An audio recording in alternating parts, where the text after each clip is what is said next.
हे दोस्तों, कैसे हैं आप सब लोग। आज है 21 फरवरी, टाइम हो रहा है 8:44। आपके सामने बीटीसी का चार्ट ओपन है। यह चार्ट आप 5 मिनट के टाइम फ्रेम पर देख रहे हैं और इस 5 मिनट के टाइम फ्रेम पर दोस्तों आपको यहाँ पर एक अच्छी खासी कंसोलिडेशन आपको यहाँ पर देखने को मिल रही है। और इतनी अच्छी कंसोलिडेशन में आपको यहाँ पर बाइंग की तरफ ज़रूर देखना चाहिए, क्योंकि देखिए आप यहाँ पर समझिए कि आप यहाँ पर बहुत बड़ी एक मारीबुजू कैंडल देख रहे हैं। और जब भी मार्केट में 250 से 300 पॉइंट की मारीबुजू कैंडल देखने को मिलती है तो वहाँ पर एक अच्छा खासा एक कंसोलिडेशन आपको देखने को मिलता है, ठीक है। और इस कंसोलिडेशन में आप ये वाला लेवल देख रहे हैं 68,398 पर, ये बहुत अच्छा खासा भाई एक सपोर्ट जोन है, जो कि यहाँ पर आपको एक अच्छी खासी बाइंग आपको देखने को मिलेगी, ठीक है।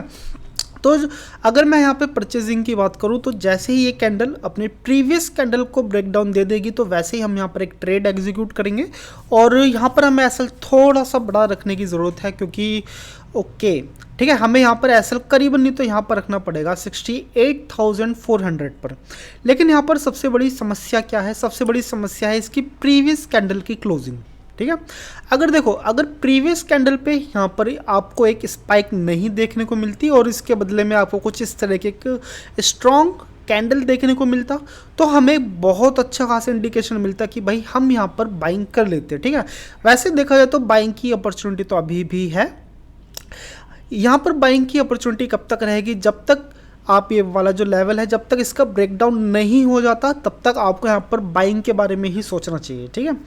एंड देन यहाँ पर बस और ज़्यादा कुछ ऐसा खास बताने वाला है नहीं। और अगर यहाँ पर हम बाइंग करते हैं तो फिर करीबन नहीं तो यहाँ पर आने से पहले ही आपको प्रॉफिट बुक कर लेना चाहिए, क्योंकि यहाँ पर एक अच्छा खासा सेलिंग प्रेशर है और पॉसिबिलिटीज़ है कि यहाँ पर आपको एक स्पाइक भी देखने को मिले।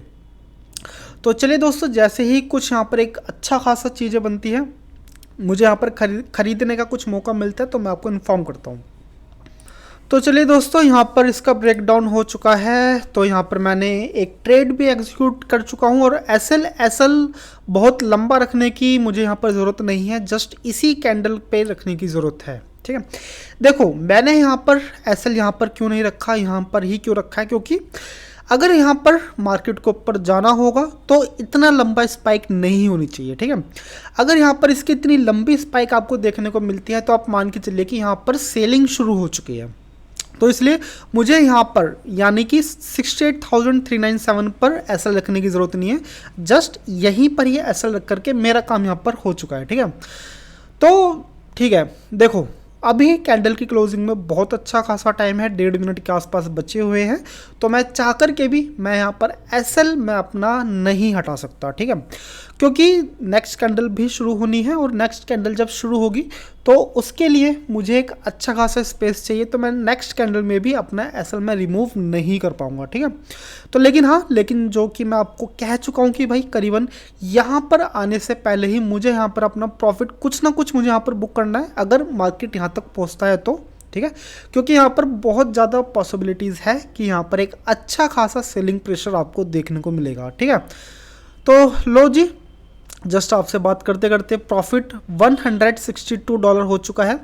इस प्रॉफिट को भूल जाओ यार, ये कोई प्रॉफिट नहीं है, क्योंकि नेक्स्ट कैंडल शुरू होगी, ये जो आप ग्रीन चीज़ देख रहे हो ये रेड में कन्वर्ट हो जाएगी, ठीक है। तो इसमें ज़्यादा खुश होने की इसमें तो ज़रूरत है ही नहीं।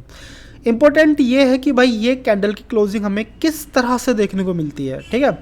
अगर यहाँ पर कैंडल की क्लोजिंग पूरी तरह से एक मारीबुजू कैंडल में देखने को मिलती है तो हम थोड़े बहुत यहाँ पर आश्वस्त हो जाएंगे कि भाई हाँ, हमें यहाँ पर प्रॉफिटेबल होने में भी थोड़ा और टाइम लगेगा। तो चलिए आप इस ट्रेड को देखिए, मैं आपको कुछ चीज़ें बाद में इन्फॉर्म करता हूँ।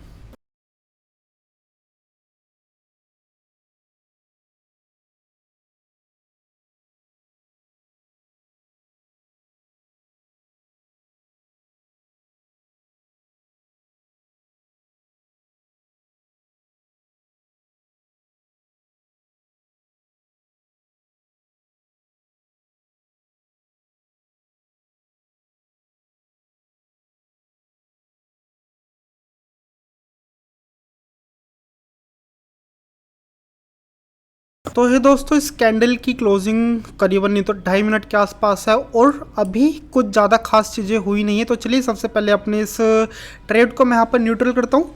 करीबन नहीं तो $11 मैंने यहाँ पे रख चुका हूँ, ठीक है। एंड देन देखो सबसे बड़ी प्रॉब्लमेटिक चीज़ क्या है कि कैंडल अगर अपने हाफ टाइम सिर्फ और सिर्फ निकाल चुका हो, लो जी यहाँ पर जस्ट स्टॉप लॉस हिट हो चुका है। तो देखिए आप चीज़ों को पहचानोगे कैसे। मान के चलिए 5 मिनट का कैंडल का टाइम है और आधा टाइम यानी कि 2.5 मिनट कैंडल ने सिर्फ और सिर्फ छोटी मोटी मूवमेंट में ही निकाल चुका है, उसने अपने प्रीवियस कैंडल को ब्रेकआउट नहीं दिया है। तो भाई सिंपल सी बात है, अपने एसएल को रिमूव करो और छोटा मोटा प्रॉफिट को रखो और ट्रेल करो, ठीक है। जैसे कि जस्ट मैंने अभी आपके सामने मैं आपसे कह रहा था कि भाई यहाँ पर कुछ खास मूवमेंट नहीं हो रही है और अभी तक इस कैंडल को अपनी प्रीवियस कैंडल को ब्रेकआउट दे देना चाहिए था, लेकिन ऐसा नहीं हुआ। और जस्ट आपके सामने ही मैंने यहाँ पर बस थोड़ा सा अपने प्रॉफिट को ट्रेल करा, सिर्फ $13 मैंने यहाँ पर रखे और तुरंत मेरा एसएल हिट हो गया, ठीक है। तो सिंपल सी बात है भाई, अगर आप प्रॉफिट में बैठे हो और कैंडल का हाफ टाइम यहाँ पे गुजर चुका है और आपके पास छोटा मोटा प्रॉफिट रखने लायक समय है, स्पेस है, तो आपको छोटा सा प्रॉफिट रखना चाहिए और फिर आप उस चीज़ को ट्रेल कर सकते हो।